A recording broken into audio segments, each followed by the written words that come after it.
اگلا گروپ میں نے پہلے ہی دن آپ کو بتایا تھا کہ اس اعتبار سے بڑا متوازن ہے، اس میں 2 سورتیں مکی ہیں، 2 مدنی ہیں۔ الانعام الاعراف مکیات، الانفال التوبہ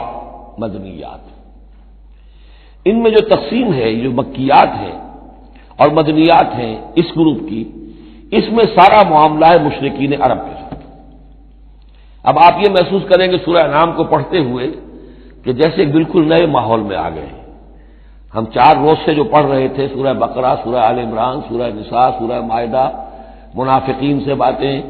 اور یہودیوں سے، نصارہ سے، ان سے، اب یہاں جو ہے ساری باتیں ہوں گی مشرکین عرب سے۔ یہ مکی صورتیں ہیں۔ ابھی وہاں نفاق نہیں تھا، منافقت کا کوئی ذکر بھی نہیں ملے گا آپ کو۔ ابھی اہل کتاب کا تذکرہ تو آپ کو مل جائے گا سورہ انعام کے اندر، سورہ اعراف میں، لیکن کوئی ان سے گفتگو نہیں، کوئی براہ راست خطاب نہیں۔ تو میں نے اس کے لیے اپنے ذہن میں ایک چیز رکھی ہوئی ہے کہ یہ 2 جنتیں ہیں قرآن مجید کے اندر، وَلِمَنْ خَافَ مَقَامَ رَبِّهِ جَنَّتَانِ۔ ایک قرآن مجید کی مکی جنت ہے، ایک قرآن مجید کی مدنی جنت ہے۔ مدنی جنت کی ہم سیر کر رہے تھے، یہ 4 دن سے ہم یہ 4 صورتیں جو پڑھ رہے تھے، یہ در حقیقت یہ مدنی قرآن ہے، مدنی جنت ہے، اس کی ہم نے سیر کی ہے۔ اب مکی قرآن میں ہم داخل ہوں گے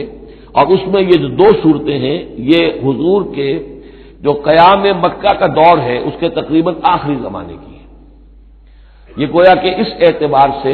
مشرکین جو تھے عرب کے اور جو بنی اسماعیل تھے ان پر اتمام حجت اسی طور سے جس طور سے کہ اہل کتاب پر اتمام حجت ہے ان مدنی صورتوں میں، اسی طور پر مشرکین عرب پر، بنی اسماعیل پر اتمام حجت ان 2 صورتوں میں ہے۔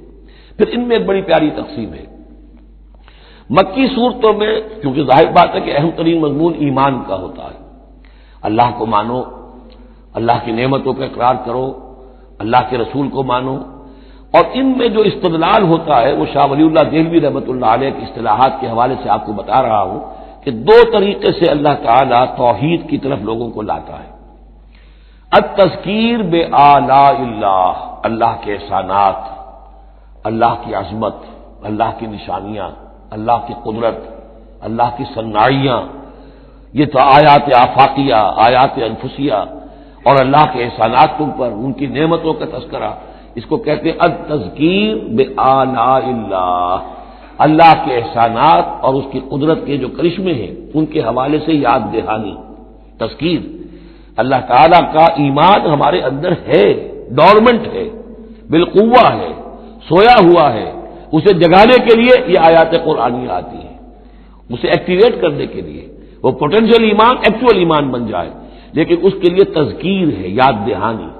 اس تذکیر کا ایک پہلو ہے التذکیر بآلاء اللہ، اللہ کی نعمتوں، اس کی صنائیوں، اس کی قدرتوں کے حوالے سے اللہ کے ایمان کی دعوت۔ ایک ہے التذکیر بایام اللہ، اللہ کے دنوں کے حوالے سے۔ اللہ کے دنوں میں سب سے بڑے دن وہ ہیں جن میں اللہ تعالیٰ نے بڑی بڑی قوموں کو تہس نہس کر دیا۔ پوری قوم نوح غرق کر دی گئی، پوری قوم عاد برباد کر دی گئی، نسیم منسیہ، پوری قوم سمود ختم کر دی گئی، چند ساتھی اہل ایمان اور وقت کے رسول بچا لیے گئے۔ ایک کشتی پر حضرت نوح اور ان کے ساتھی، محدود چند اہل ایمان، باقی پوری دور انسانی اس وقت تک اتنی ہی تھی، ختم ہو گئی۔ اس طرح قوم عاد پوری ختم ہو گئی، حضرت ہود اور چند لوگ بچا لیے گئے۔ قوم سمود پوری ختم ہو گئی، حضرت صالح اور چند اہل ایمان بچا لیے گئے۔ قوم شعیب پوری ختم ہو گئی، مدین کے لوگ، صرف حضرت شعیب اور ان کے چند ساتھی بچا لیے گئے۔ عمورہ اور صدوم کی بستیاں برباد کر دی گئی، صرف حضرت لوط علیہ السلام اور ان کی بیٹیاں وہاں سے نکل سکی ہیں، باقی پوری قوم ختم ہو گئی۔ تو یہ ایام اللہ، آل فرعون غرق کر دیے گئے۔ یہ اللہ کی سنت رہی ہے کہ جب بھی کبھی اس نے کسی قوم کی طرف رسول کو بھیجا، نبی نہیں، رسول، جب رسول بھیج دیا گیا، اب اگر قوم نے رسول کو رد کر دیا تو پھر اس کے ساتھ رعایت نہیں ہے، پھر وہ قوم ختم کر دی جائے گی، گویا کہ ثابت ہو گیا ان میں کوئی خیر نہیں ہے۔ جیسے آپ کسی باغ میں سے پتے وتے جھاڑ جھکاڑ جمع کر کے آگ لگا دیتے ہیں، تو گویا کہ یہ دنیا کے باغ کے اندر اب یہ جھاڑ جھکاڑ ہے، ان میں کوئی خیر رہا ہی نہیں۔ نبی کے رسول کے آنے کے بعد بھی یہ لوگ جو ہیں ان کی آنکھیں نہیں کھلی تو معلوم ہوا کہ اب ان کے اندر کوئی خیر نہیں ہے، تو ان کو ختم کر دیا جائے اور زمین کو پاک کر دیا جائے، یہ زمین کا بوجھ ہے، زمین کے لیے گندگی ہے، پاک کر دیا جائے۔ یہ ایام اللہ ہے جن کا ذکر قرآن مجید میں بار بار آتا ہے۔ اس کے علاوہ ایام کا معاملہ پھر ایک ابتدا ہے، ازل کے اندر کیا ہوا ہے وہ بھی تو یوم ہی ہے نا، ٹائم کے حوالے سے، اور پھر کیا ہوگا ابد میں، آخرت میں کیا ہوگا۔ یہ جو ہے سلسلہ تخلیق اور ازلی حقائق، اور پھر یہ کہ بعث بعد الموت، اور پھر کیا ہونا ہے عالم برزخ میں، اور پھر کیا ہونا ہے عالم آخرہ میں، اور پھر کیا ہوگا وہاں پر اصحاب جنت بھی ہوں گے، اصحاب جہنم بھی ہوں گے، اور وہ بھی ہوں گے کہ جو درمیان میں ہوں گے۔ تو یہ تمام چیزیں جو ہے یہ آئیں گی سورہ اعراف کے اندر۔ تو یہ تقسیم ہے توحید کے موضوع پر، یہ دونوں صورتیں بہت جامع، لیکن اول سورہ انعام کے اندر التذکیر بآلاء اللہ، اور ثانیاً سورہ اعراف اس میں آئے گی التذکیر بایام اللہ، اس کا سب سے بڑا مضمون جو ہے وہ اس پر مشتمل ہے۔ اور اس کے بارے میں ایک روایت یہ بھی ہے اس سورہ انعام کے بارے میں کہ یہ پوری سورت ایک ہی وقت میں نازل ہوئی ہے۔ سورہ بقرہ کی آیات مختلف اوقات میں نازل، سورہ مائدہ اسی طریقے سے، لیکن یہ سورت پوری کی پوری بیک وقت نازل ہوئی ہے، اور الفاظ یہ آتے ہیں کہ 70,000 فرشتوں کے جلوں میں حضرت جبرائیل علیہ الصلوۃ والسلام اس سورت کو لے کر اترے ہیں، اور یہ پوری سورہ انعام ایک ہی نشست میں، یوں سمجھیے ایک ہی تنزیل کے اندر یہ جو کی تو اسی طرح پوری کی پوری اتری ہے۔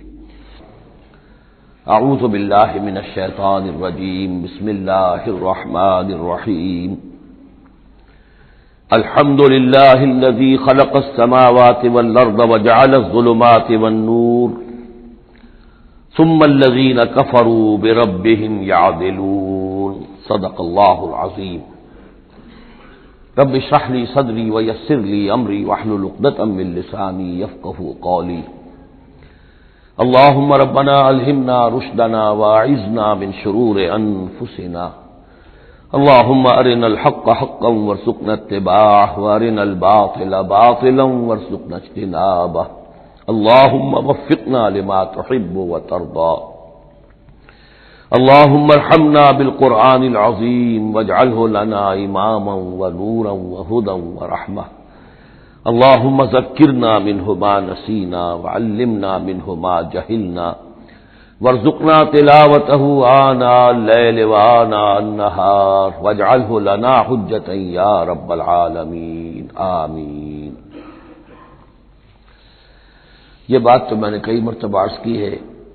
کہ حجم کے اعتبار سے قرآن مجید کا 2/3 یا 2/3 حصہ مکی صورتوں پر مشتمل ہے، اور لگ بھگ 1/3 ہے کہ جو مدنیات پر مشتمل ہے۔ البتہ قرآن حکیم میں مکی اور مدنی صورتوں کے جو 7 گروپ ہیں، ان میں سے چونکہ پہلے گروپ کی مکی صورت سورہ فاتحہ ہے، حجم کے اعتبار سے بہت ہی چھوٹی، کل 7 آیات پر مشتمل، اگرچہ معنوی اعتبار سے بہت عظمت کی حامل ہے، بڑی فضیلت کی حامل ہے، تاہم یہ کہ وہ سورہ مبارکہ ایسی ہے کہ وہ مکی مدنی کی تقسیم سے بھی اعلیٰ ہے، عرفہ ہے،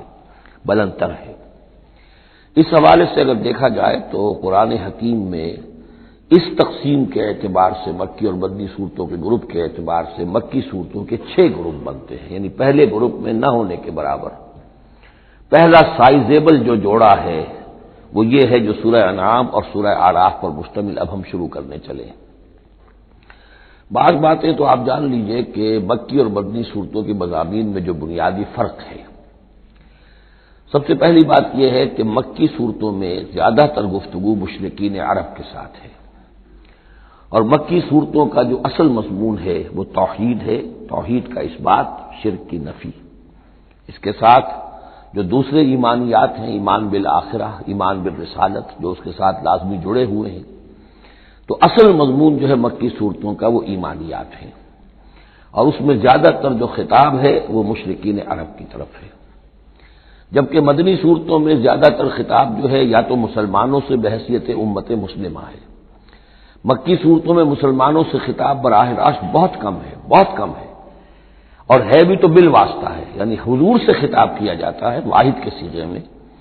اور گویا کہ آپ کے ذریعے سے مسلمان مخاطب ہیں۔ اصل رد و قدح جو ہے، جو گفت و شنید ہے، رد و قدح ہے، بحث و نزاع ہے، وہ سب کی سب مشرکین سے ہے، مشرکین عرب سے۔ لیکن یہ کہ جو مدنی صورتیں ان میں براہ راست خطاب امت مسلمہ سے ہے، اور یہ کہ اس کے ساتھ ہی اہل کتاب، جیسا کہ ہم دیکھ چکے ہیں، یہود اور نصارہ، ان کے بارے میں مفصل گفتگویں، ان سے خطاب ملامت کے انداز میں بھی، دعوت کے انداز میں بھی، ترہیب کے انداز میں بھی، ترغیب کے انداز میں بھی۔ پھر یہ کہ مدنی صورتوں میں منافقین سے خطاب ہے، جبکہ پورے مکی قرآن میں نفاق کا ذکر شاید کسی ایک جگہ پر آپ کو مل جائے گا، وہ بھی بہت ہی جو سمجھیے غیر نمایاں طور پر، اس لیے کہ مکی دور میں یہ نفاق کا مرض موجود نہیں تھا۔ اہل مکہ بڑے سخت لوگ تھے، لیکن ان میں ایک بات موجود تھی، یعنی کردار کی یہ بات ان کے اندر اچھی تھی کہ جب مانتے تھے تو پوری طرح مانتے تھے، اور نہیں مانتے تھے تو پھر ان کی مخالفت بھی بہت شدید ہوتی تھی۔ البتہ پھر یہ کہ وہ مخالفت بھی کھلم کھلا ہوتی تھی، اس میں یہ کہ وہ چال بازیاں، ریشہ دوانیاں یا اور اس طریقے سے سازشیں کرنا، یہ نہیں، کھلم کھلا بات۔ اور جب ایک دفعہ زبان دے دی تو پھر زبان پر پورے اترتے تھے۔ جبکہ یہ جو لوگ مدینے میں آباد تھے، اوس اور خزرج کے، چاہے وہ اصل عرب لوگ تھے، لیکن وہ بھی چونکہ یہودیوں کے زیر اثر رہے تھے، تو ایک بگڑی ہوئی مسلمان امت میں جو خرابیاں پیدا ہو جاتی ہیں اخلاق کی، کردار کی، وہ جو ہے ان میں یہود میں تو بتمام و کمال تھی، اور ان کے زیر اثر یہ کمزوریاں جو ہیں کسی نہ کسی درجے میں اوس اور خزرج کے لوگوں میں بھی موجود تھیں۔ مکی صورتوں کا دوسرا مضمون جو ہے اور مدنی صورتوں کا اس کے تقابل میں وہ یہ ہے کہ مکی صورتوں میں عام اخلاقیات کی بات ہوگی، سچ بولنے کی تاکید ہوگی، جھوٹ بولنے کی مذمت ہوگی، بخل کی مذمت ہوگی، سخاوت کی تعریف کی جائے گی، اطعام مساکین پر زور دیا جائے گا، تنقید ہوگی تو ان لوگوں پر ہوگی جو دولت مند ہونے کے باوجود کٹھور دل ہیں، غریبوں کو کھانا نہیں کھلاتے، یعنی جو بنیادی انسانی اخلاقیات ہیں، بیسک ہیومن مورل کیریکٹر۔ جبکہ مدنی صورتوں میں اس کے برعکس اس سے اوپر آئے گی بات، وہ ہے اب احکام شریعت۔ اب یہ جائز ہے، یہ ناجائز ہے، یہ حرام ہے، یہ حلال ہے، یہ تم پر فرض ہے، یہ واجب ہے، یہ تمہیں کرنا ہے۔ تو یہ گویا کہ ایک اور فرق ہے کہ جو ان دونوں کے مابین آپ کو ملے گا۔ تیسری بات یہ ہے کہ مکی صورتوں میں رسولوں کے حالات بڑی تفصیل کے ساتھ آئے ہیں، لیکن تقریباً یوں سمجھیے کہ بتکرار و اعادہ اس میں جو اصل بات آتی ہے وہ یہ ہے کہ اللہ تعالیٰ نے جس قوم کی طرف بھی اپنے کسی رسول کو بھیجا، پھر یہ کہ اس رسول نے اپنی امکانی حد تک محنت کی، مشقت کی، حق کی دعوت پہنچا دی، حق کو مبرہن کر دیا، بات واضح ہو گئی، حق کا حق ہونا ثابت ہو گیا، باطل کا باطل ہونا ثابت ہو گیا، پھر بھی اگر وہ قوم اڑی رہی اور اس نے رسول کی دعوت کو نہ مانا، اس پر ایمان نہ لائی، تو پھر وہ نسیم منسیہ کر دی گئی، پھر اس کو ساتھ کوئی رعایت نہیں ہوئی، اس کو ختم کر دیا گیا، عذاب استیصال کہ اس قوم کی جڑ کاٹ دی گئی، قطع دابر القوم الذین ظلموا، جڑ کاٹ دی گئی اس قوم کی کہ جنہوں نے ظلم اور کفر کی روش اختیار کی۔ یہ خاص مضمون ہے کہ جو مکی صورتوں کا ہے۔ تو یہ تو ہے عام مضامین کے جو ان صورتوں کے اندر آپ کو ملیں گے، 2/3 جو ہے حجم کے اعتبار سے۔ اب آپ دیکھیے کہ ہم تقریباً کیا بلکہ یوں سمجھیے کہ 5ویں حصے سے زائد پڑھ چکے ہیں قرآن کا، 6.25 پارے ہم پڑھ چکے ہیں، تو 1/5 سے زیادہ پڑھ چکے ہیں۔ ابھی تک کوئی مکی صورت سوائے سورہ فاتحہ کی نہیں آئی۔ یہ مضامین جو میں آپ کو گنوا رہا ہوں یہ اس لیے کہ اب پہلی مرتبہ یہ سورہ انعام میں ایک بالکل بدلی ہوئی کیفیت میں آپ اپنے آپ کو پائیں گے، جو میں نے کل کہا تھا کہ ابھی تک ہم مدنی جنت میں تھے، اب مکی جنت میں اب ہمارا داخلہ ہو رہا ہے۔ تو اس میں ان 6 گروپوں کے اندر جو میں نے بتایا ہے، ایک اور فرق بھی ہے کہ 2 گروپ ملا کر جو آخری 2 گروپ کی صورتیں ہیں ان میں زیادہ زور جو ہے ایمانیات میں سے آخرت پر ہے، بعث بعد الموت، حساب کتاب، جزا و سزا، جہنم اور جنت۔ درمیانی 2 گروپ کی مکی صورتوں میں زیادہ زور توحید پر ہے، اور یہ جو پہلے 2 گروپ ہیں جن میں 2 صورتیں تو یہ شامل ہیں جو سورہ انعام اور اعراف ہیں، اور پھر 14 صورتیں ہیں مسلسل سورہ یونس سے لے کر سورہ مومنون تک۔ وہ طویل ترین حصہ ہے قرآن مجید کا، مکی قرآن کا، کہ 7 پارے تک مسلسل جو ہے مکی صورتیں چلیں گی۔ ان صورتوں میں زیادہ زور رسالت پر ہے۔ جو بات میں نے ابھی عرض کی تھی کہ رسول کی بات اگر نہ مانی جائے تو پھر قوم تباہ و برباد کر دی جاتی ہے۔ نبی کا یہ معاملہ نہیں ہے، نبی کی حیثیت ایسی ہوتی جیسے اولیاء اللہ ہیں، ان کی بات جس نے مان لی اس کو فائدہ ہو گیا، نہیں مانی اس کو نقصان ذاتی طور پر ہو جائے گا، لیکن پوری تباہی اور قوم کی ہلاکت نہیں ہوا کرتی تھی۔ عام اولیاء اللہ اور انبیاء میں فرق یہ ہے کہ عام اولیاء اللہ پر وحی نہیں آتی، انبیاء پر وحی آتی تھی، بس اس سے زیادہ فرق ان کے مقام اور مرتبے میں نہیں ہے۔ لیکن یہ کہ رسول بنا کر جس کو بھیج دیا جائے وہ پھر اللہ تعالیٰ کی عدالت بن جاتا ہے کہ اب تو جو اس کو مانے گا اس کے لیے خیر ہے، جو نہیں مانے گا اس کے لیے پھر ہلاکت ہے۔ تو یہ مضامین ہے۔ باقی یہ کہ مکی صورتوں میں پھر جو جوڑے ملیں گے آپ کو، جیسے یہ جوڑا ہم پڑھ رہے ہیں انعام اعراف، اس کے بارے میں ایک بات میں آپ کو کل بتا چکا ہوں کہ جب بات ہوتی ہے اللہ تعالیٰ کو منوانے کی، اللہ تعالیٰ کی معرفت آپ کو حاصل ہو جائے، تو اس کے دو راستے قرآن اختیار کرتا ہے۔ ایک التذکیر بآلاء اللہ، یہ وہی لفظ ہے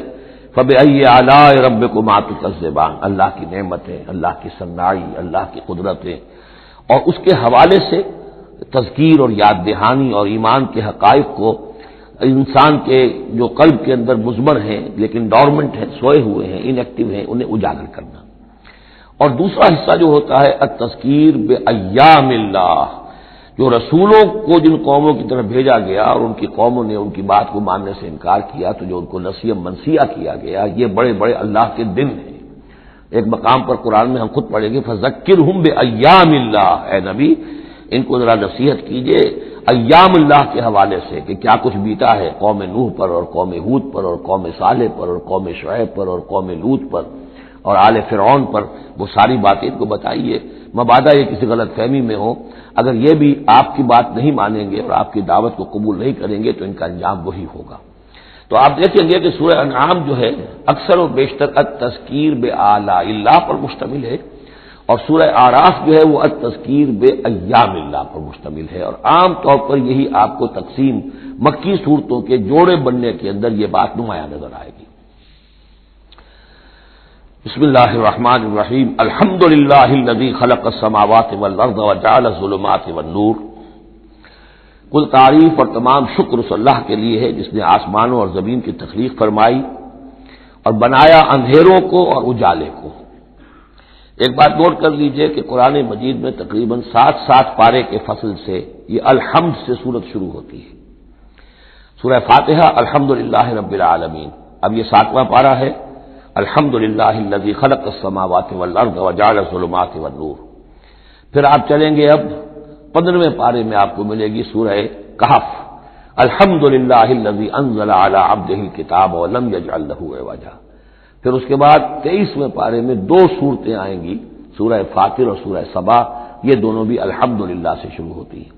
گویا کہ وہ آخری حصہ بھی اس کے اندر شامل کر دیا گیا۔ تو یہ بڑی صحیح وقفے کے بعد ایک سورت شروع ہوتی ہے اللہ تعالیٰ کے حمد اور تعریف کے حوالے سے۔ خاص طور پر بات نوٹ کرنے کی ہے جعل، خلق اور جعل،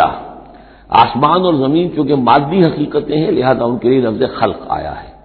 لیکن نور اور اجالا اور اندھیرا جو ہے یہ در حقیقت اس طرح کی نہیں ہے۔ اندھیرا کس کو کہتے ہیں؟ نور کے نہ ہونے کا نام اندھیرا ہے، یہ اس طرح کی کوئی مادی حقیقت نہیں ہے، اس لیے اس کے لیے لفظ جو ہے جعلا آیا، بنائے، اس نے ٹھہرا دیے، بنا دیے، نمایاں کر دیے، معلوم ہو گیا کہ یہ اجالا ہے، یہ اندھیرا ہے۔ ثم الذین کفروا بربہم یعدلون، پھر بھی وہ لوگ جو اپنے رب کا کفر کرتے ہیں اس کے برابر کیے دیتے ہیں، یعدلون بہ شرکاءہم، یعنی جن کو انہوں نے شریک سمجھا ہوا ہے، جن کو انہوں نے اللہ کی ذات میں یا صفات میں یا حقوق میں شریک کیا ہے، تو لوگوں کا حال یہ ہے کہ جبکہ آسمانوں اور زمین کا پیدا کرنے والا بھی تنہا اللہ ہے، اور جبکہ ظلمات اور نور کا جو ہے بنانے والا بھی تنہا اللہ ہے، لیکن پھر بھی لوگوں کا حال یہ ہے کہ انہوں نے اللہ کے ساتھ، اپنے رب کے ساتھ کچھ اور ہستیوں کو برابر ٹھہرا دیا ہے۔ مجھے ایک صاحب نے یہ بات کہی ہے کہ یہ سورہ نساء میں جو ہم 2 مرتبہ گزرے ہیں ایک آیت سے، ان اللہ لا یغفر ان یشرک بہ ویغفر ما دون ذلک لمن یشاء، تو یہ بڑی اہم آیت تھی اور آپ نے اس کی طرف توجہ زیادہ نہیں دی۔ یقیناً یہ بڑی اہم آیت ہے، اس میں کوئی شک نہیں کہ اللہ تعالیٰ اسے ہرگز معاف نہیں فرمائے گا کہ اس کے ساتھ شرک کیا جائے، البتہ یہ ہے کہ اس سے کم تر جو گناہ ہوں گے جن کو چاہے گا بخش دے گا بغیر توبہ کے، باقی یہ کہ شرک سے بھی انسان تائب ہو جائے تو شرک بھی معاف ہو جائے گا۔ لیکن یہ کہ اس میں ضرورت ہوتی ہے اس بات کی کہ وضاحت کی جائے کہ شرک صرف بت پرستی کا نام نہیں ہے، شرک صرف اس کا نام نہیں کہ کوئی مورتی رکھی ہوئی ہے اسے آپ نے سجدہ کیا ہو۔ سمجھنے کی ضرورت یہ ہے کہ شرک کہتے کسے ہیں۔ تو اگرچہ میرا اپنا انداز تو یہ ہے کہ چونکہ مدنی صورتوں کے یہ مرکزی مضامین نہیں ہیں، یہ مضامین تو آئیں گے، اصل میں شرک اور توحید کی حقیقت کھلے گی آگے چل کر مکی صورتوں میں، خاص طور پر حوامیم میں جا کر یہ بات اور کھلے گی۔ توحید عملی کسے کہتے ہیں، توحید نظری کیا ہے، سورہ یاسین اور اسی طریقے سے فاطر اور سورہ سبا، پھر سورہ صاد، یہ جو ایک سلسلہ آئے گا وہ ہے اصل میں کہ جس کی مرکزی جو ہے آیت وہ سورت جو ہے وہ سورہ یاسین ہے. یہ 23 صورتیں بنتی ہیں، 11 ادھر 11 ادھر، اور بیچ میں جو ہے وہ سورہ یاسین ہے. وہ ہے کہ جو اصل میں توحید کا مضمون ہے. البتہ یہ بات صحیح ہے کہ شرک ایک ایسی شے ہے کہ جس کے بارے میں ہر موقع پر ہی متنبہ کرنا چاہیے، اور اس معاملے میں چونکہ بعض کاموں سے میں فارغ ہو چکا ہوں، اس لیے وہ میری توجہ سے ذرا ہٹ بھی جاتے ہیں. اللہ کے فضل و کرم سے بڑی پرانی بات ہے کہ 6 گھنٹے کی میں تقریر ایک ریکارڈ کرا چکا حقیقت و اقسام شرک پر، اور جس کو کہ بہت علماء نے بھی پسند کیا، بڑے بڑے جید علماء نے بھی، اس حوالے سے کہ ایک شرک تھا جو آج سے کچھ عرصے پہلے لوگوں نے پہچان لیا یہ شرک ہے.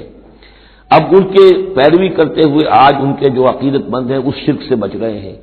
لیکن شرک یہ بیماری ہے کہ ہر دور میں بھیس بدل بدل کر آتی ہے.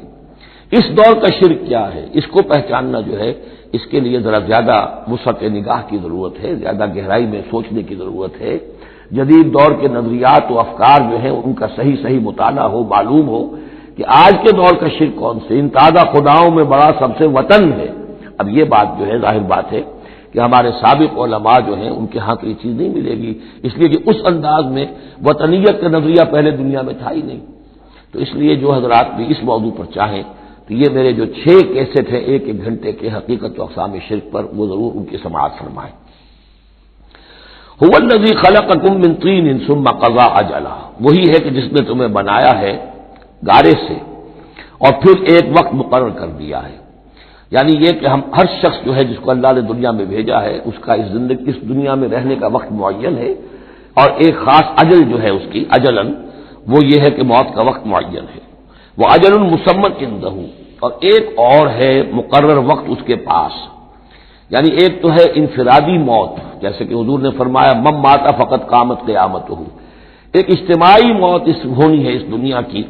وہ اللہ نے خاص چھپا کر اپنے پاس رکھی ہے، جس کا علم کسی اور کو نہیں دیا. ثم انتم تنظرون مسمى عنده واجل مسمى عنده، اور ایک اور ہے معین وقت جو اس کے پاس ہے. ثم انتم تنظرون، لیکن تم شک کرتے ہو. وهو اللہ فی السماوات وفی الارض، اور وہی اللہ ہے آسمانوں میں بھی اور زمین میں بھی. ایک ہی اللہ ہے، یہ نہیں ہے کہ آسمانوں کا اللہ کوئی اور ہے، زمین کا اللہ کوئی اور ہے. ہاں فرشتے ہیں، فرشتوں کے طبقات ہیں، زمین کے فرشتے ہیں، فضا کے فرشتے ہیں، آسمانوں کے فرشتے ہیں، ہر آسمان کے فرشتے ہیں، پھر یہ کہ ملائکہ مقربین ہیں. لیکن ذات باری تعالیٰ تو ایک ہی ہے. یعلم سرکم و جہرکم، وہ جانتا ہے تمہارا چھپا بھی اور تمہارا کھلا بھی، ظاہر بھی. وَيَعْلَمُ مَا تَكْسِبُونَ، اور وہ جانتا ہے جو کچھ کہ تم کماتے ہو. کمانے سے مراد یہی نیکی یا بدی.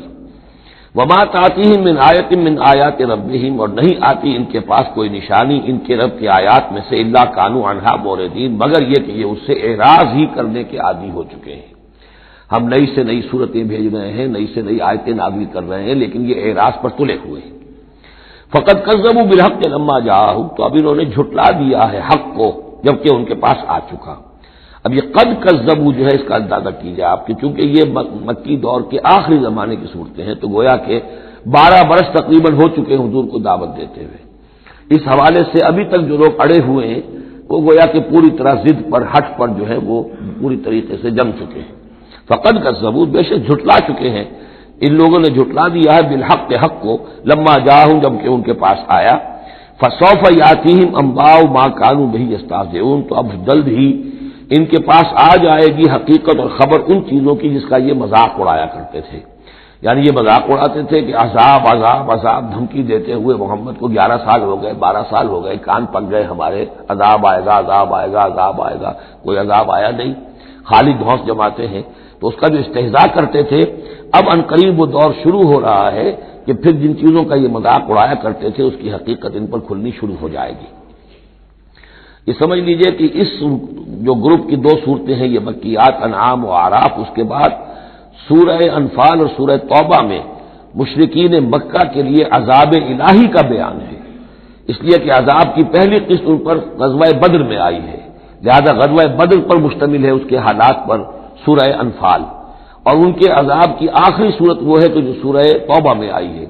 لہذا یہ 2 صورتیں کہ جو مشرکین مکہ یا مشرکین عرب پر اتمام حجت کی صورتیں ہیں، انعام و اعراف، ان کو جمع کر دیا. اور پھر ان پر عذاب الہی کی جو صورتیں ہیں، ایک ابتدائی اور ایک اختتامی شکل کی حامل، ان دونوں کو یکجا کر دیا، تو دو مکی دو مدنی کا یہ گروپ بن گیا۔ الم یروا کم اہلکنا من قبلہم من قرن مکناہم فی الارض ما لم نمکن لکم، کیا انہوں نے دیکھا نہیں کہ کتنی ہی ہم نے نسلوں کو اور قوموں کو ہم نے ہلاک کیا جنہیں ہم نے زمین میں تمکن عطا فرمایا تھا جو تمہیں عطا نہیں کیا ہے۔ قوم عاد کتنی زبردست قوم تھی، اسی جزیرہ نما عرب میں آباد تھی، تمہیں اس کے حالات کچھ معلوم ہیں، قصے تمہیں معلوم ہے۔ قوم سمود کتنی بڑی قوم تھی، جتنا دبدبا اس کا تھا، جس طرح کہ اس نے اپنے پہاڑ تراش کر اور چٹانیں تراش کر محل بنائے تھے، ذرا تصور کرو اے قریش مکہ، تمہیں تو وہ چیزیں نصیب بھی نہیں ہوئی ہیں۔ تو جب ہم نے انہیں ہلاک کر دیا، وَأَرْسَلْنَا السَّمَاءَ عَلَيْهِم مِّدْرَارًا، اور ہم نے ان پر آسمان بھیجا موسلا دھار، یعنی ان پر خوب بارشیں برسائی ہم نے، اور بارش ظاہر بات ہے ماہ مبارک کا ہوتا ہے، اس سے زمین کی روئیدگی نکلتی ہے۔ وَجَعَلْنَا الْأَنْهَارَ تَجْرِي مِن تَحْتِهِمْ، اور ہم نے دریا بہا دیے، نہریں بہا دیے ان کے دامن میں، ان کے نیچے۔ فَأَهْلَكْنَاهُم بِذُنُوبِهِمْ، تو ان کو بھی ہم نے ان کے گناہوں کے پاداش اور اعراض اور کفر کے پاداش میں ہلاک کر دیا۔ تو مطلب یہ ہے کہ پھر تم کس کھیت کی مولی ہو، تم کیا سمجھتے ہو کہ تمہارے ساتھ اللہ تعالیٰ کی سنت اور اللہ کا قانون بدل جائے گا؟ وَأَنشَأْنَا مِن بَعْدِهِمْ قَرْنًا آخَرِينَ، اور ہم نے ایک کو ہلاک کرنے کے بعد پھر ایک اور قوم کو اور ایک اور نسل کو اٹھا دیا۔ وَلَوْ نَزَّلْنَا عَلَيْكَ كِتَابًا فِي قِرْطَاسٍ، اب یہ اصل میں اس آیت کو سمجھ لیجیے، آیت نمبر 7 جو ہے یہ اس سورہ مبارکہ کا سب سے بڑا مرکزی مضمون ہے کہ حضور پر آخری دباؤ ڈال دیا تھا قریش نے کہ آپ اگر رسول ہیں اور رسالت اپنی ہم سے بنوانا چاہتے ہیں تو کوئی حصی معجزہ ہمیں دکھائیے، ایسا معجزہ جو اب آپ کی آنکھوں سے دیکھیں۔ مردہ کو زندہ کیجئے، آسمان پہ چڑھ کے دکھائیے، مکے میں ابھی کوئی باغ بنا دیجئے، یہاں کوئی چشمہ نیا نکال دیجئے، کوئی سونے چاندی کا محل دکھا دیجئے، آسمان سے اترتے ہوئے کتاب لے کر اترتے ہوئے ہم دیکھیں آپ کو۔ تو یہ ان کی طرف سے تقاضا جو ہے زور پکڑتے، اور یہ آپ دیکھیں کہ مسلسل چلے گا معاملہ۔ اب یہ اللہ تعالیٰ کی طرف سے فیصلہ یہ تھا کہ ہم نے ایسا کوئی معجزہ نہیں دکھانا۔ اب یوں سمجھیں آپ کہ یہ چکی کے دو پارٹ تھے جن کے درمیان حضور صلی اللہ علیہ وسلم کی ذات آ گئی۔ بظاہر لوگوں پر یہ اثر پڑ رہا ہے کہ بھئی ہمارے جو یہ سردار ہیں قریش کے ٹھیک ہی تو کہہ رہے ہیں، عوام الناس کے اوپر یہ اثر پڑ رہا ہے کہ یہ رسالت کے مدعی ہیں، نبوت کے مدعی ہیں۔ موسیٰ نے کیسے معجزے دکھائے تھے یہ خود بتاتے ہیں، عیسیٰ نے کیسے معجزے دکھائے تھے یہ خود بیان کرتے ہیں، کیا وجہ ہے پھر کیوں نہیں معجزہ دکھاتے؟ تو گویا کہ ان کے لیڈروں نے عوام کی مت مار دی تھی، اور عوام جو ہے وہ کہہ رہے تھے کہ گویا کہ ان کی حجت محمد پر قائم ہو چکی ہے صلی اللہ علیہ وسلم۔ ادھر اللہ کا فیصلہ یہ ہے کہ ہم نے ایسا معجزہ نہیں دکھانا، جو بھی حق کا طالب ہے قرآن ہم نے نازل کر دیا ہے، یہی معجزہ ہے۔ تو یہ جو ہے رد و قضا اس میں جو ہو رہی ہے، اور اس میں واقعہ یہ ہے کہ کسی جگہ پر تو جا کر انسان کانپ اٹھتا ہے تصور کر کے کہ حضور صلی اللہ علیہ وسلم کی جو جان تھی، جان مبارک آپ کی کس قدر ضیق میں آ چکی تھی۔ ادھر اللہ کا فیصلہ اٹل ہے، ہم نے نہیں دکھانا، ادھر وہ کہہ دکھاؤ اگر تم ہو واقعی، اگر نبی ہو رسول ہو تو موجزہ کیوں نہیں دکھاتے؟ تو اس کے درمیان گویا کہ ان کے لیے، اور یہ اس کا مرکزی مضمون ہے سورت کا، اور کچھ آگے چل کر جب یہ اپنے کلائمیکس کو پہنچے گا تو واقعہ یہ کہ رونگٹے کھڑے ہو جاتے ہیں۔ فرمایا وَلَوْ نَزَّلْنَا عَلَيْكَ كِتَابًا فِي قِرْطَاسٍ،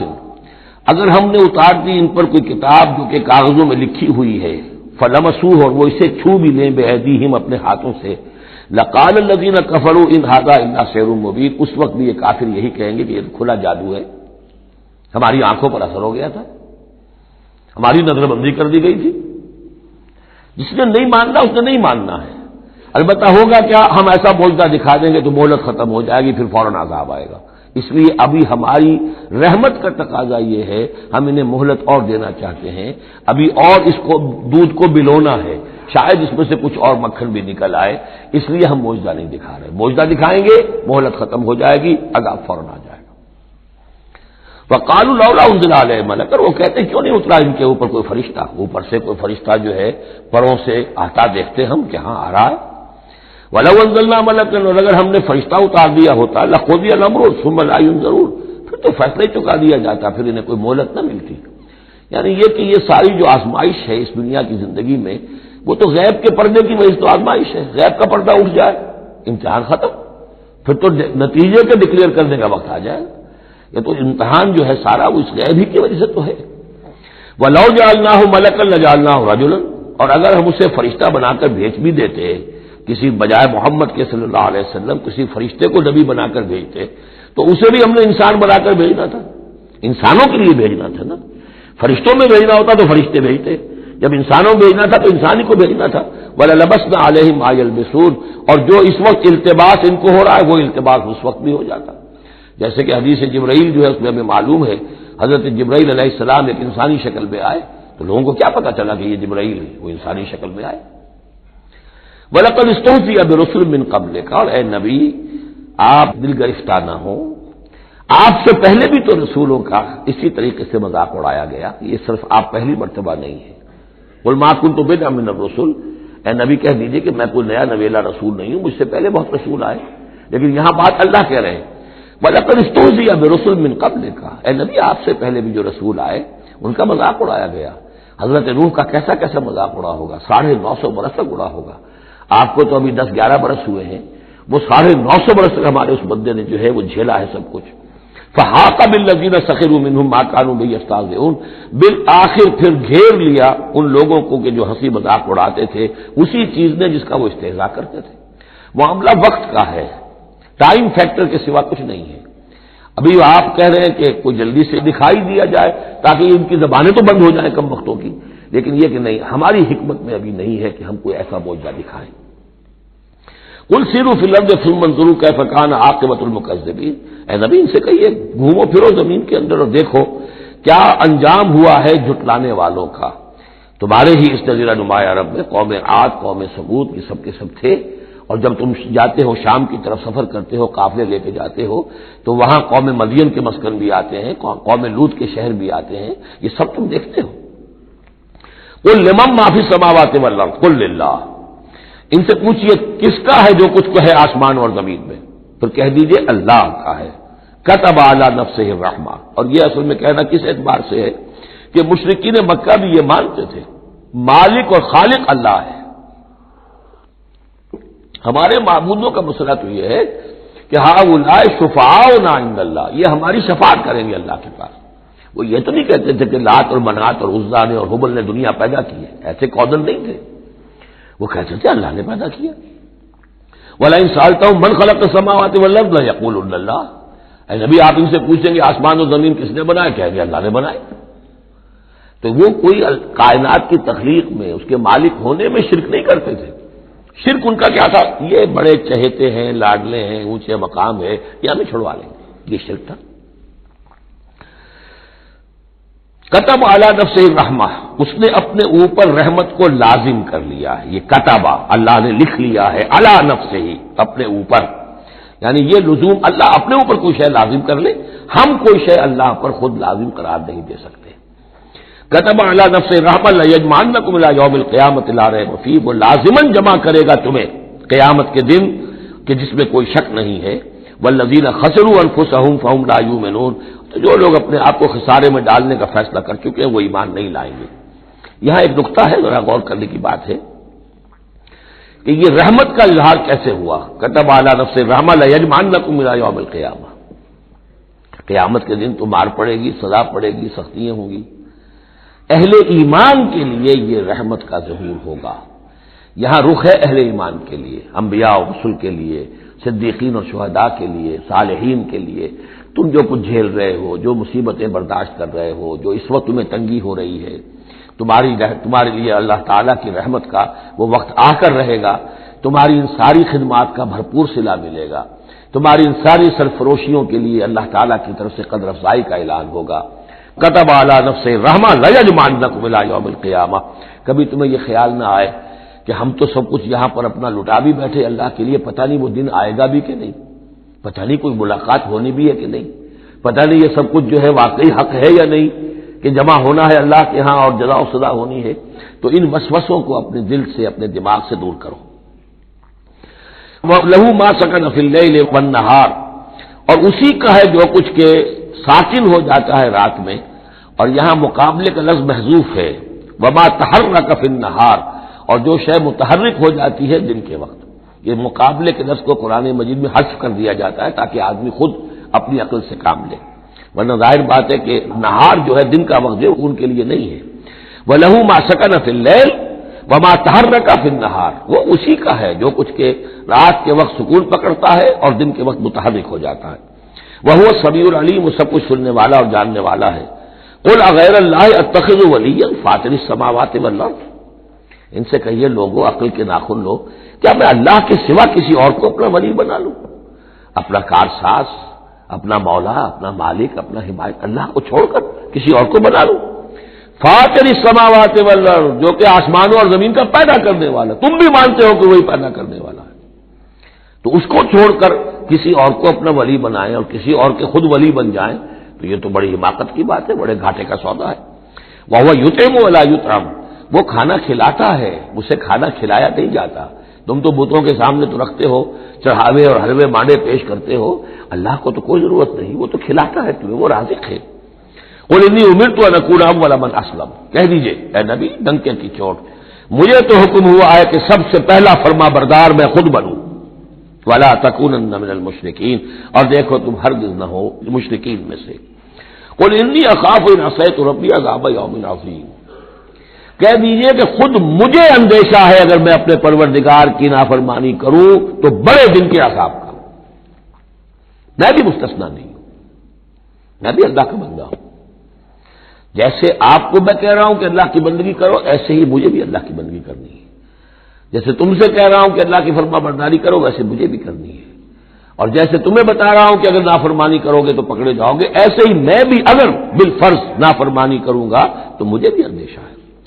یہ بہت اہم آیات ہیں، ان کو سمجھنا چاہیے۔ قل انی اخاف ان عصیت ربی عذاب یوم عظیم من یصرف عنہ یومئذ فقد رحمہ، وہ عذاب جو ہے جس کی طرف سے پھیر دیا گیا اس دن، اس پر تو اللہ کی بڑی رحمت ہو گئی۔ وذالک الفوز المبین، اور وہی ہوگی روشن کامیابی۔ دنیا کی بڑی سے بڑی کامیابیاں ہیچ ہیں، کوئی حیثیت نہیں، دولت ہے، وجاہت ہے، وقتی عزت ہے، شہرت ہے، اقتدار ہے،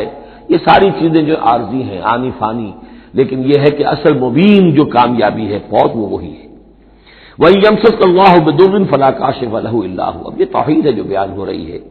اور اگر تمہیں کوئی اللہ تعالیٰ کی طرف سے پہنچا دی جائے کوئی تکلیف تو کوئی نہیں ہے اس تکلیف کا دور کرنے والا سوائے اس کے۔ تکلیف میں پکارو تو اسی کو پکارو، کسی اور کو نہ پکارو۔ لا تدعوا مع اللہ احدا، وہی ہے مشکل کشا، وہی ہے حاجت روا، وہی ہے تمہاری تکلیفوں کو رفع کرنے والا۔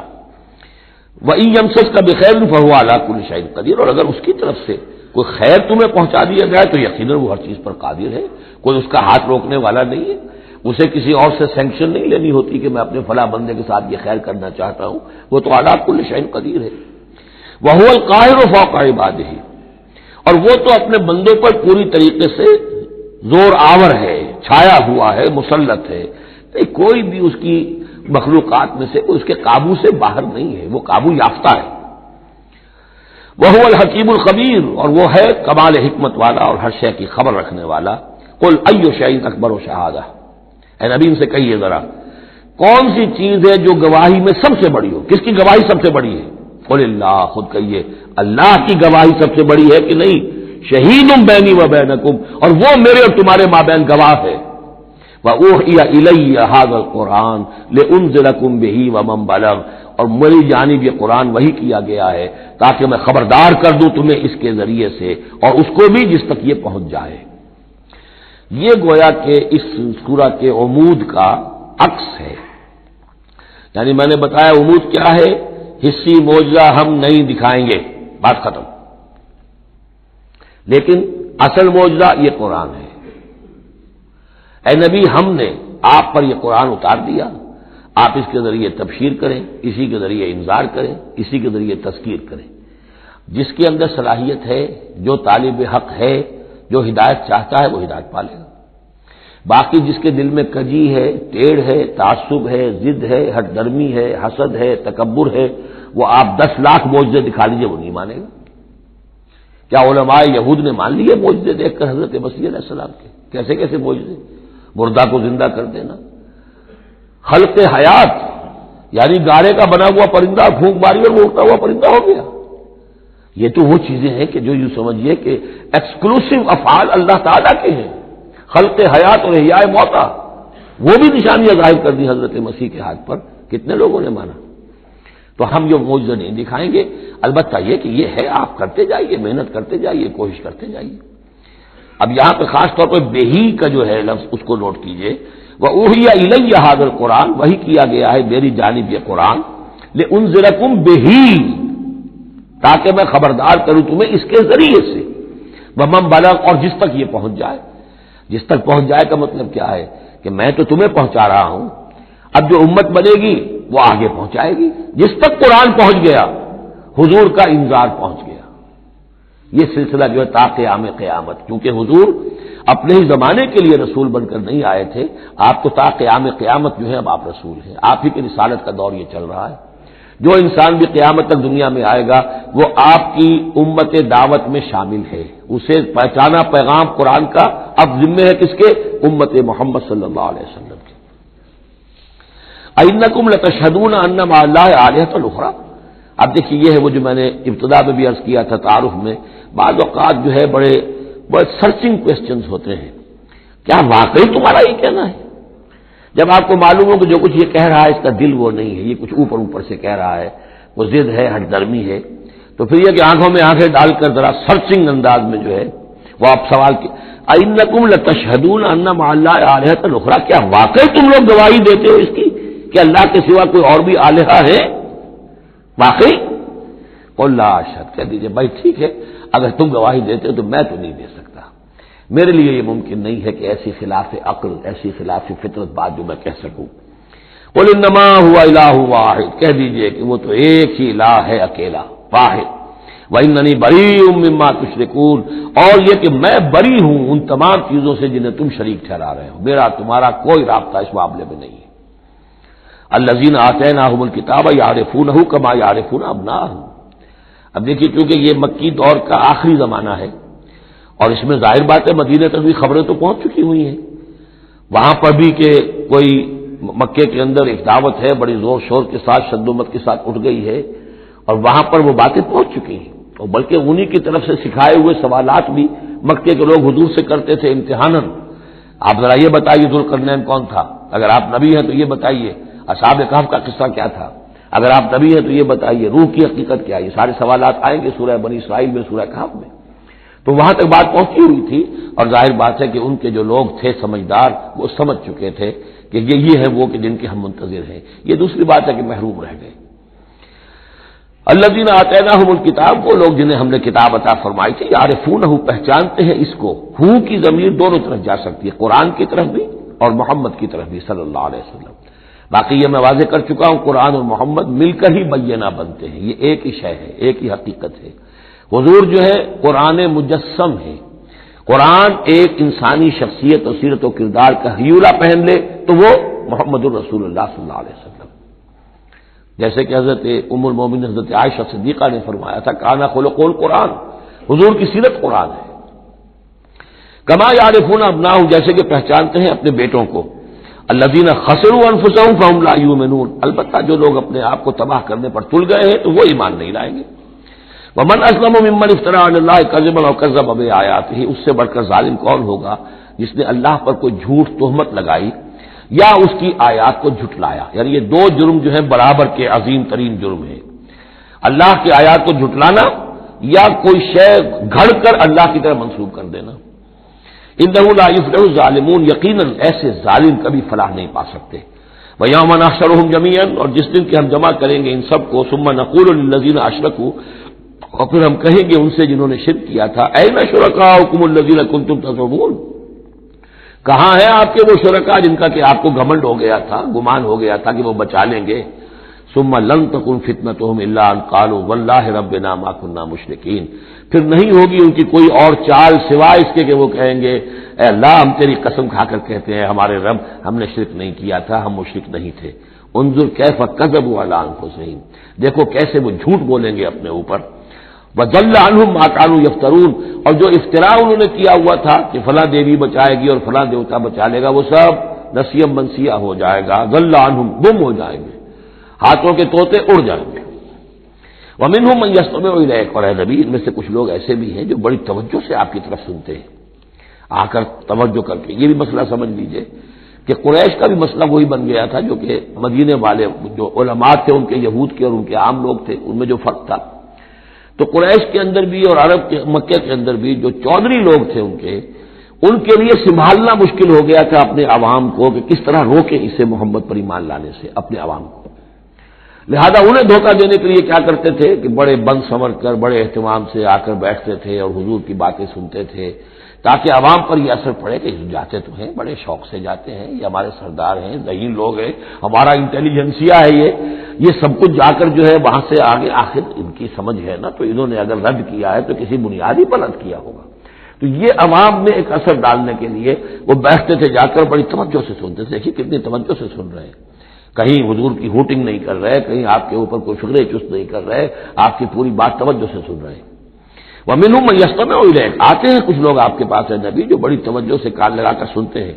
وَجَعَلْنَا عَلَىٰ قُلُوبِهِمْ أَكِنَّةً أَن يَفْقَهُوهُ، حالانکہ ہم نے ان کے دلوں پر پردے ڈال دیے ہیں کہ وہ سمجھ نہیں سکتے۔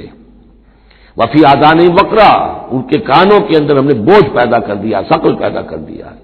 وَإِن يَرَوْا كُلَّ آيَةٍ لَا يُؤْمِنُوا بِهَا، اور اگر ساری نشانیاں جو یہ مانگ رہے ہیں وہ بھی ان کو دکھا دی جائیں تب بھی یہ ایمان نہیں لائیں گے۔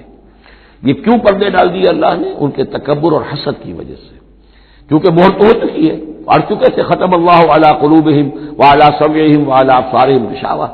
لہذا ان کا وہ سارا استماع جو تھا توجہ سے سننا ان کے لیے مفید نہیں تھا۔ حتی اذا جاؤوک یجادلونک، یہاں تک کہ جب اے نبی وہ آپ کے پاس آتے ہیں تو آپ سے جھگڑا کرتے ہیں، مناظرہ کرتے ہیں، یقول الذین کفروا ان ھذا الا اساطیر الاولین، اور یہ کافر کہتے ہیں کہ یہ جو کچھ آپ سنا رہے ہیں یہ وہی پرانی باتیں ہیں، یہ تو سنا معلوم ہوتا ہے آپ نے کوئی یہودیوں سے کوئی نصرانیوں سے سن لی ہے باتیں، وہی آپ دہرا رہے ہیں، یہ پرانے قصے ہیں۔ وَهُمْ يَنْهَوْنَ عَنْهُ وَيَنْأَوْنَ عَنْهُ، اور وہ اس سے روکتے بھی ہیں اور خود بھی رک جاتے ہیں۔ نہیں کا لفظ تو معلوم ہے، ینہون عن، وہ روک رہے ہیں کس کو؟ اپنے عوام کو، اس لیے کہ ظاہر بات ہے ان کی لیڈری ان کی سرداری عوام کے بل پر ہی ہے نا، عوام برگشتہ ہو جائیں گے تو لیڈری کہاں رہ جائے گی؟ تو عوام کو سنبھالنا، ان کی مت مارنا یہ تو ضروری ہے، لہذا ان کا معاملہ یہ کہ روکتے بھی ہیں، وَيَنْأَوْنَ عَنْ، نا کہتے ہیں کنی کترا جانا، وَإِذَا أَنْعَمْنَا عَلَى الْإِنسَانِ أَعْرَضَ وَنَأَىٰ بِجَانِبِهِ وَإِذَا مَسَّهُ الشَّرُّ كَانَ يَئُوسًا، تو نا سے ینأو، تو ایک ہے نہیں نون ہا اور یا، اور ایک ہے نون ہا اور حمزہ نا، ینأون عن، خود بھی بھاگتے ہیں، وَإِن يُهْلِكُونَ إِلَّا أَنفُسَهُمْ، اور وہ نہیں ہلاک کر رہے سوائے اپنے آپ کے کسی کو، وما یشعرون، لیکن انہیں اس کا گمان نہیں ہے، احساس نہیں ہے۔ وَلَوْ تَرَىٰ إِذْ وُقِفُوا عَلَى النَّارِ، اور کاش کہ تم دیکھ پاتے جب یہ کھڑے کیے جائیں گے آگ کے کنارے، فَقَالُوا يَا لَيْتَنَا نُرَدُّ وَلَا نُكَذِّبَ بِآيَاتِ رَبِّنَا، اس پر یہ کہیں گے ہائے کاش کسی طرح ہمیں لوٹا دیا جائے، نُرَدُّ فَنُصَدِّقُ، یہ محذوف مانا جائے گا، اگر ہمیں لوٹا دیا جائے تو ہم تصدیق کریں گے، فَنُصَدِّقُ وَلَا نُكَذِّبَ بِآيَاتِ رَبِّنَا، اور اپنے رب کی آیات کو جھٹلائیں گے نہیں، ایک دفعہ ہمیں دوبارہ وہاں بھیج دیا جائے، وَنَكُونَ مِنَ الْمُؤْمِنِينَ، اور ہم تو 100% پکے اور سچے مومن بن جائیں گے، بل بدا لهم ما كانوا يخفون من قبل، نہیں، اصل حقیقت یہ ہے کہ جس چیز کو پہلے یہ اپنے اندر چھپائے ہوئے تھے وہ ظاہر ہو گئی، پہلے بھی حق ان پر واضح تھا، بات ان پر کھل چکی تھی، یہ نہیں تھا کہ بات واضح نہیں تھی، وہ بات واضح تھی، لیکن اس وقت جو ہے حسد کے، بغض کے، تکبر کے یہ جو پردے پڑے ہوئے تھے۔ وَلَوْ رُدُّوا لَعَادُوا لِمَا نُهُوا، اور اگر انہیں لوٹا دیا جائے دنیا میں دوبارہ بالفرض، تو جس چیز سے روکا جا رہا تھا وہی پھر کریں گے دوبارہ، وہاں جا کے وہاں کے تقاضے سامنے آ جائیں گے، اپنے دنیاوی تقاضے ہوں گے، مال اولاد کی محبت ہوگی، یہ ساری چیزیں پھر انہیں اسی راستے کے اوپر ڈال دیں گی، وَإِنَّهُمْ لَكَاذِبُونَ، اور یقیناً وہ جھوٹے ہیں، وَقَالُوا إِنْ هِيَ إِلَّا حَيَاتُنَا الدُّنْيَا، اور وہ یہ کہتے ہیں کہ نہیں ہے مگر ہماری بس دنیا کی زندگی، وَمَا نَحْنُ بِمَبْعُوثِينَ، اور کوئی دوبارہ اٹھنے کا معاملہ نہیں ہے۔ یہ جان لیجئے جیسے آج بھی کفر اور الحاد کے مختلف شیڈز ہیں، ایک ایسے بھی لوگ ہیں کہ جو اللہ کو تو مانتے آخرت کو نہیں مانتے، ایسے بھی لوگ ہیں جو اللہ اور آخرت کو مانتے رسالت کو نہیں مانتے، تو اس وقت بھی ایک اکثر جو تھے قریش کے لوگ اور جو مشرکین عرب تھے وہ آخرت کو مانتے تھے، بعض بعد الموت کو مانتے تھے، لیکن یہ کہتے تھے کہ ہمیں فلاں چھٹوا لے گا، فلاں بچا لے گا، ہمارے وہ جو ہیں حمایتی ہیں، وہ مددگار ہیں، لیکن کچھ طبقہ ان میں ایسا بھی تھا کہ جو جیسے آج کل کے ہمارے ملحد ہیں کہ نہیں کوئی زندگی نہیں ہے، مادہ پرستی جس کو ہم کہتے ہیں الحاد، کہ بس یہی زندگی ہے، کوئی اور زندگی نہیں ہے۔ تو یہ ان لوگوں کا تذکرہ ہے۔ وقالوا ان هي الا حیاتنا الدنیا وما نحن بمبعوثین، وہ کہتے ہیں کہ نہیں ہے بس سوائے اس دنیا کی زندگی کے، اور ہم نہیں اٹھائے جائیں گے دوبارہ۔ ولو تری اذ وقفوا علی ربهم، اور کاش کہ تم دیکھ سکتے جبکہ یہ کھڑے کیے جائیں گے اپنے رب کے سامنے۔ قال الیس ھذا بالحق، اس وقت اللہ پوچھے گا یہ حق ہے یا نہیں؟ تم کہتے تھے نہیں دوبارہ اٹھایا جائے گا، اٹھائے ہو کہ نہیں؟ وَلَوْ تَرَىٰ إِذْ وُقِفُوا عَلَىٰ رَبِّهِمْ قَالَ أَلَيْسَ هَٰذَا بِالْحَقِّ قَالُوا بَلَىٰ وَرَبِّنَا، پھر وہ کہیں گے کہ کیوں نہیں، اور اے رب حق تیری قسم ہے کہ یہ تو حق ہے۔ قَالَ فَذُوقُوا الْعَذَابَ بِمَا كُنتُمْ تَكْفُرُونَ، تو وہ کہے گا کہ اب مزہ چکھو عذاب کا اپنے کفر کی پاداش میں۔ قَدْ خَسِرَ الَّذِينَ كَذَّبُوا بِلِقَاءِ اللَّهِ، بڑے گھاٹے میں پڑ گئے، تباہ و برباد ہو گئے وہ لوگ جو اللہ سے ملاقات کے انکاری ہیں، جو جھٹلا رہے ہیں کہ نہیں کوئی پیشی نہیں، کوئی ملاقات نہیں، کوئی حاضری نہیں۔ حتی اذا جاءتهم الساعة بغتة، یہاں تک کہ جب وہ وقت آ جائے گا ان پر اچانک۔ اب یہ الساعہ گھڑی ایک شخص کے لیے یہ موت ہے، اور عام دنیا کے لیے پھر جب پوری قیامت کا وقت آئے گا، عام طور پر قیامت کی مراد لی گئی ہے۔ اذا جاءتهم الساعة بغتة، اچانک آ جائے گی قیامت۔ قالوا یا حسرتنا علی ما فرطنا فیہا، تو وہ کہیں گے ہائے افسوس ہم سے کتنی کوتاہی ہوئی اس کے بارے میں،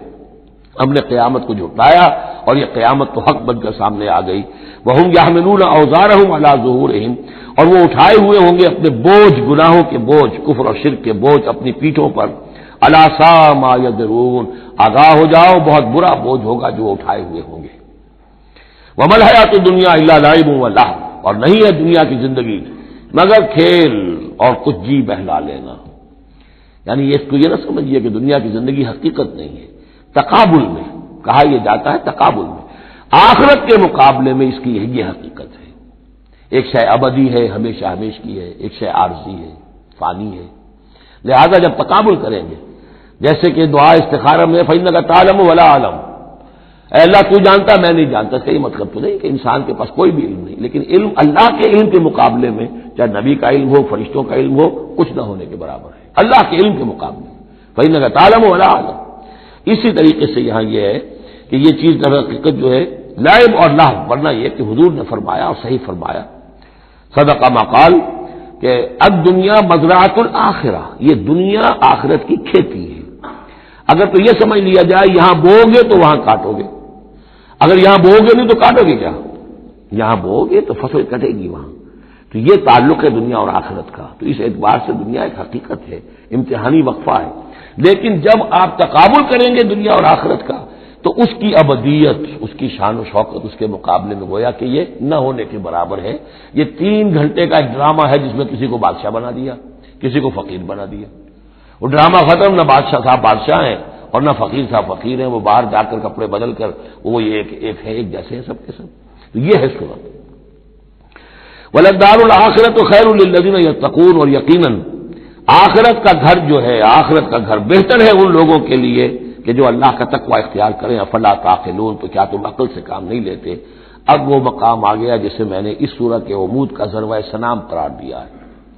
زبان لڑکھڑاتی ہے ترجمہ کرتے ہوئے، لیکن ترجمے کا حق تو ہمیں ادا کرنا ہوگا۔ قد نعلم،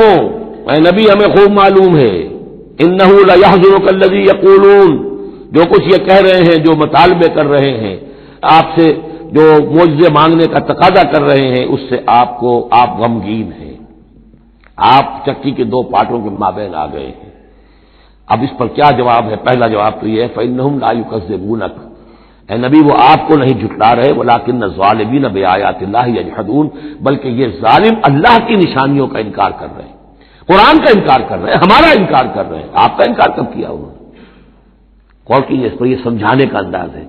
آپ کو جھوٹا کہا؟ نہیں کہا۔ آپ کے اوپر کوئی تہمت لگائی؟ نہیں لگائی۔ تو آپ کی تو تکذیب نہیں ہے، تکذیب تو ہماری ہو رہی ہے۔ غصہ آئے تو ہمیں آئے، جھنجھلاہٹ آئے تو ہمیں آئے، ہمارا کلام ہے، ہماری کلام کو جھٹلا رہے۔ آپ کا کام تو یہ ہے کہ ہمارا کلام پہنچا دینا ہے، اپنا پیغام پہنچا دینا ہے۔ اب دیکھیے درجہ بدرجہ بات آگے بڑھے گی۔ یہ تو ہوا سمجھانے کا انداز، جیسے کوئی شفیق استاد ہے وہ اپنے شاگرد کو سمجھا رہا ہے، ظاہر بات ہے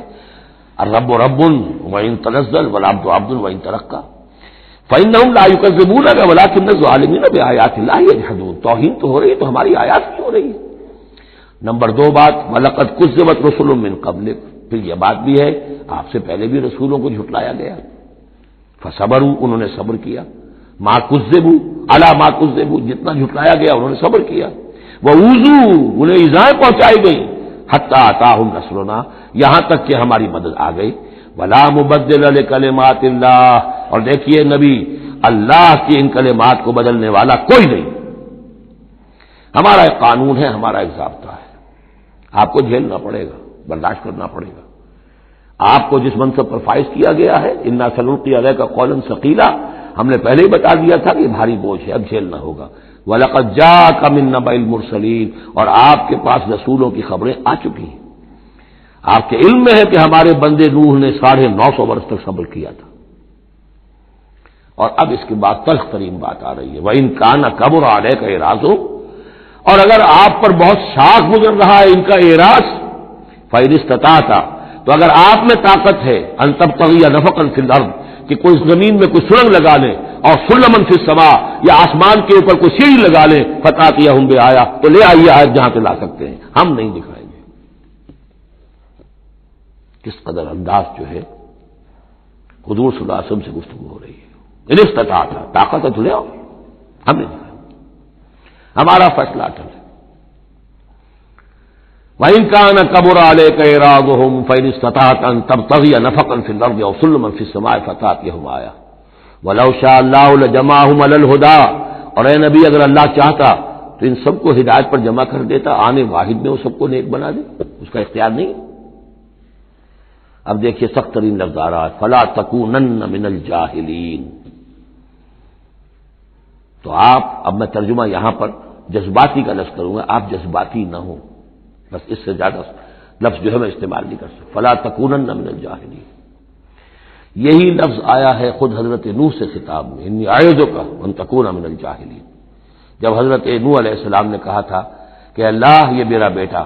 تیرا وعدہ تھا کہ میرے اہل کو تو بچا لے گا، یہ میری نگاہوں کے سامنے میرا بیٹا غرق ہو گیا، ان ابنی من اہلی، میرا بیٹا تو میرے اہل میں تھا، لیکن جواب جو ملا ہے وہ آپ سورہ ہود میں جا کے پڑھیں گے، بڑا سخت ہے۔ 950 برس تک جس اللہ کے بندے نے چاکری کی ہے اللہ کے دین کی دعوت پھیلائی ہے، محنت کی ہے، مشقت کی ہے، لیکن یہ بات بھی اللہ کی شان جو ہے بہت بلند ہے، بہت بلند ہے، بہت بلند ہے۔ ظاہر بات ہے کہ یہاں اے نبی اگر آپ چاہتے ہیں، اگر یہی بات ہے کہ سب کو ہدایت پر لے آنا، تو ہمارے لیے کیا مشکل ہے، آنے واحد میں سب کے سب ابو بکر صدیق بن جائیں گے، ایک آنے واحد میں ہم سب کو بگاڑنا چاہیں، سب کے سب ابلیس بن جائیں گے آنے واحد میں، یہ تو کوئی بات نہیں ہے،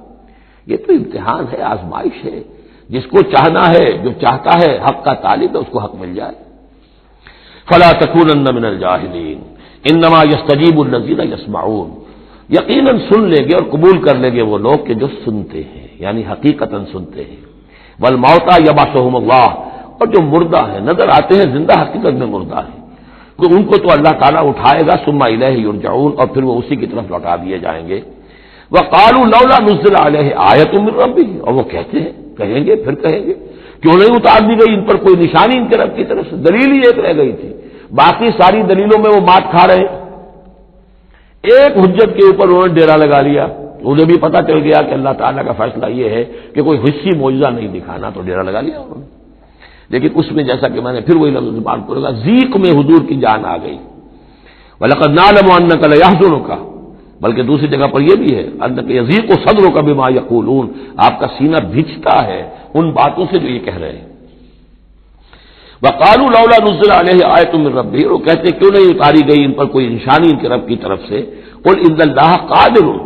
کہہ دو اللہ تعالیٰ قادر ہے عَلَىٰ يُنَزِّلَ آیَةً، کہ وہ بڑی سے بڑی نشانی اتار دے، وَلَٰكِنَّ أَكْثَرَهُمْ لَا يَعْلَمُونَ، لیکن یہ ان میں سے اکثر لوگ جانتے نہیں، کیا نہیں جانتے کہ اس طرح کا معجزہ دکھانے کا نتیجہ کیا نکلے گا، ان کی مہلت ختم ہو جائے گی۔ یہ ہماری رحمت ہے کہ ابھی ہم یہ معجزہ نہیں دکھا رہے، یہ بدبخت جس کو جہاں مورچہ لگا کر کھڑے ہو گئے ہیں، انہیں پتہ نہیں ہے کہ یہ ان کے لیے ہماری رحمت کا ظہور ہے، ہم ابھی مہلت دینا چاہتے ہیں، شاید ان میں سے یہ دودھ اور بلویا جائے تو شاید ابھی کچھ اور مکھن نکل آئے، ان کے علم میں نہیں ہے۔ وَمَا مِن دَابَّةٍ فِي الْأَرْضِ وَلَا طَائِرٍ يَطِيرُ بِجَنَاحَيْهِ إِلَّا أُمَمٌ أَمْثَالُكُمْ، اور نہیں ہے کوئی بھی چلنے والا زمین پر، کوئی بھی جانور، اور نہ پرندہ جو اپنے دونوں بازوؤں کے اوپر تیرتا ہے اور اڑتا ہے، مگر وہ بھی تمہاری طرح کی امتیں ہیں، ان کے اپنے نظام ہیں، ان کے اپنے لیڈر ہوتے ہیں، چیونٹیوں کی بھی ملکہ ہوتی ہے، شہد کی مکھی بھی ملکہ ہے، ان کا ایک پورا کا پورا نظام ہے۔ ما فرطنا فی الکتاب من شیء، ہم نے تو اپنی کتاب میں کسی شے کی کوئی کمی نہیں رکھی ہے، ہر طرح کے دلائل دے دیے ہیں، ہر طرح کے شواہد پیش کر دیے ہیں، ہر طرح کی جو ہے استشہاد کر دیا ہے۔ ثم الی ربہم یحشرون، پھر یہ اپنے رب کی طرف لوٹائے جائیں گے، جمع کیے جائیں گے، وہاں ہر ایک کو اپنے کیے کا پورا بدلہ مل جائے گا۔ والذین کذبوا بآیاتنا، اور جو لوگ ہماری آیات کو جھٹلا رہے ہیں، صم و بکم فی الظلمات، وہ بہرے اور گونگے ہیں، اندھیروں میں بھٹک رہے ہیں۔ من یشاء اللہ یضللہ، جس کو اللہ چاہتا ہے اس کی پھر گمراہی کے اوپر مہر تصدیق ثبت کر دیتا ہے، اس کی گمراہی کا فیصلہ کر دیتا ہے۔ ومن یشاء یجعلہ علی صراط مستقیم، اور جس کو چاہتا ہے اسے سیدھے راستے کے اوپر لے آتا ہے۔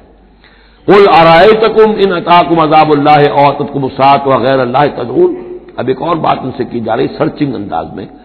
ان سے کہیے ذرا غور کرو، اگر تم پر کسی وقت اللہ کا عذاب آ جائے یا تم پر قیامت آ جائے تو کیا سوائے اللہ کی کسی اور کو پکارو گے؟ یہ بھی ان کا مشاہدہ تھا، جب بھی کبھی تکلیف ہوتی تھی سمندر میں جاتے تھے، کہیں طوفان آ گیا، پھر نہ وہ لات کو پکارتے تھے، نہ عزا کو، نہ منات کو، نہ حبل کو، کسی کو نہیں، پھر اللہ کو پکارتے تھے۔ تم پر کوئی شامت آتی ہے تو اسی کو پکارتے، معلوم ہے تمہاری فطرت میں ایک ہی اللہ پر ایمان ہے۔ ان کنتم صادقین، اگر سچے ہو تو ذرا جواب دو۔ اب ظاہر بات ہے جس میں کچھ بھی شرافت کی رمق تھی وہ ان دلیلوں کو سمجھتے تھے کہ ہاں بات تو ٹھیک کہہ رہے ہیں، ہماری کیفیت تو یہی ہے۔ بل ایاہ تدعون، اسی کو تم پکارتے ہو، فیکشف ما تدعون الیہ ان شاء، پھر اگر وہ چاہتا ہے تو جو تم پکارتے ہو جس تکلیف میں وہ دور کر دیتا ہے۔ وتنسون ما تشرکون، لیکن تم بھول جاتے ہو ان کو جن کو کہ تم شریک کرتے ہو، وہ تمہیں یاد نہیں آتے، لات اور عزا اور حبل اور منات وہاں یاد نہیں آتے۔ وَلَقَدْ أَرْسَلْنَا إِلَىٰ أُمَمٍ مِّن قَبْلِكَ فَأَخَذْنَاهُم بِالْبَأْسَاءِ وَالضَّرَّاءِ، اور ہم نے بھیجا ہے اور بھی امتوں کی طرف اے نبی آپ سے قبل۔ اب یہ ایک بہت اہم قانون ہے جو بیان ہو رہا ہے انبیاء اور رسل کے بارے میں، انبیاء نہیں رسل کے بارے میں۔ جب بھی کسی قوم کی طرف رسول بھیجے جاتے تھے تو اللہ تعالیٰ کی طرف سے چھوٹے چھوٹے عذاب آتے تھے تاکہ وہ جو خواب غفلت میں، خواب خرگوش میں مبتلا ہے وہ جاگیں، ہوش میں آئیں اور بات سنیں۔ لیکن اگر وہ انکار کر دیتے تھے تو پھر اللہ تعالیٰ کی طرف سے ان کی رسی ڈھیلی کر دی جاتی تھی، اب کھا لو پی لو، جو بھی چند دن مہلت ہے عیش کر لو، پھر اچانک عذاب ان پر آ جاتا تھا۔ یہ مضمون اصل میں یوں سمجھیے کہ دوسری سورت کا عمود ہے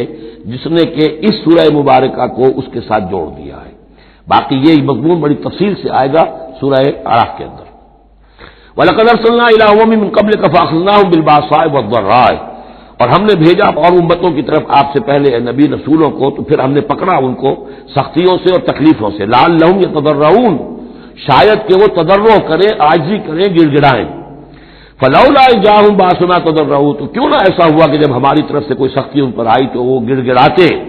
اور وہ عاجزی کرتے، ولکن قست قلوبہم، لیکن ان کے دل تو سخت ہو چکے تھے، وزین لہم الشیطان ما کانوا یعملون، اور شیطان نے مزین کیے رکھا ان کے لیے جو عمل وہ کر رہے تھے، یعنی کوئی سوچنے کے لیے تیار نہیں ہوا، کوئی اپنے رویے پر نظر ثانی کرنے کے لیے آمادہ نہیں ہوا۔ فلما نسوا ما ذکروا بہ، جب انہوں نے نظر انداز کر دیا، بھلا دیا، جو ہماری تذکیر آئی تھی، نصیحت آئی تھی، یاد دہانی آئی تھی، واعظ آیا تھا، اسے بھول گئے اور اس کو بھلا دیا۔ فتحنا علیہم ابواب کل شیء، پھر ہم نے ان پر دروازے کھول دیے ہر چیز کے، اب کھاؤ پیو عیش کرو، اب دنیا میں نعمتیں تمہیں ملیں گی، اب تمہیں تاکہ جو بھی تمہارا کوئی نصیب ہے اس دنیا میں تم اس سے فائدہ اٹھا لو۔ حتی اذا فرحوا بما اوتوا، یہاں تک کہ جب کہ وہ بہت خوش ہو گئے، اترانے لگے ان چیزوں پر جو انہیں مل گئی تھی، اخذناہم بغتۃ، پھر اچانک ہم نے انہیں پکڑ لیا، فاذا هم مبلسون، پھر وہ بالکل مایوس ہو کر رہ گئے۔ فقطع دابر القوم الذین ظلموا، اور پھر جڑ کاٹ دی گئی اس قوم کی جس نے ظلم اور شرک اور کفر کی روش اختیار کی تھی۔ والحمدللہ رب العالمین، اور کل شکر اور کل حمد اور کل تعریف تو اللہ ہی کے لیے ہے جو تمام جہانوں کا پروردگار ہے۔ قل ارأیتم ان اخذ اللہ سمعکم وابصارکم وختم علی قلوبکم، اے نبی ان سے پوچھئے، ذرا غور کیا تم نے کبھی، اگر اللہ تمہاری آنکھیں اور تمہارے کان اگر چھین کر لے جائے سماعت اور بصارت اور تمہارے دلوں پر مہر کر دے، من الہ غیر اللہ یاتیکم بہ، اللہ کے سوا کون سا الہ ہے جو دوبارہ تمہیں یہ ساری صلاحیتیں لے کر دے دے گا۔ انظر کیف نصرف الآیات، دیکھیے ہم کیسے ان کے لیے اپنی آیات کو گردش میں لا رہے ہیں، پھرا پھرا کر مختلف اسلوب سے، ایک پھول کا مضمون ہو تو 100 رنگ سے باندھوں، ہم یہ سارے مضامین ان کے سامنے لا رہے ہیں، ثم ہم یصلفون، پھر بھی وہ کنارہ کرتے ہیں۔ قل ارأیتکم ان اتاکم عذاب اللہ بغتۃ و جہرۃ، ان سے کہیے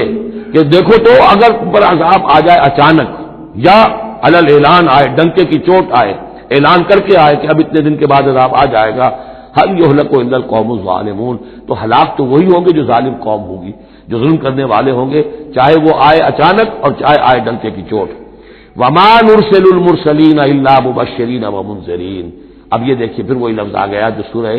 نساء میں ہم پڑھ چکے ہیں، رسلا مبشرین ومنذرین، جو بیسک فنکشن ہے انبیاء اور رسل کا وہ یہ ہے۔ وما نرسل المرسلین الا مبشرین ومنذرین، اور ہم نہیں بھیجتے رہے ہیں اپنے رسولوں کو مگر مبشر اور منذر بنا کر، اہل حق کے لیے بشارت دینے والے اور اہل باطل کے لیے خبردار کرنے والے۔ فمن آمن واصلح فلا خوف علیہم ولا هم يحزنون، تو جو ایمان لے آئے اور جنہوں نے اپنی اصلاح کر لی ان پر نہ کوئی خوف ہے اور نہ وہ حزن سے دو چار ہوں گے۔ والذین کذبوا بآیاتنا، اور وہ لوگ کہ جنہوں نے ہماری آیات کو جھٹلایا، یمسهم العذاب بما كانوا يفسقون، ان کے اوپر عذاب مسلط ہو کر رہے گا ان کی نافرمانی کے باعث۔ بارک اللہ لی ولکم فی القرآن العظیم ونفعنی وإیاکم بالآیات والذکر الحکیم۔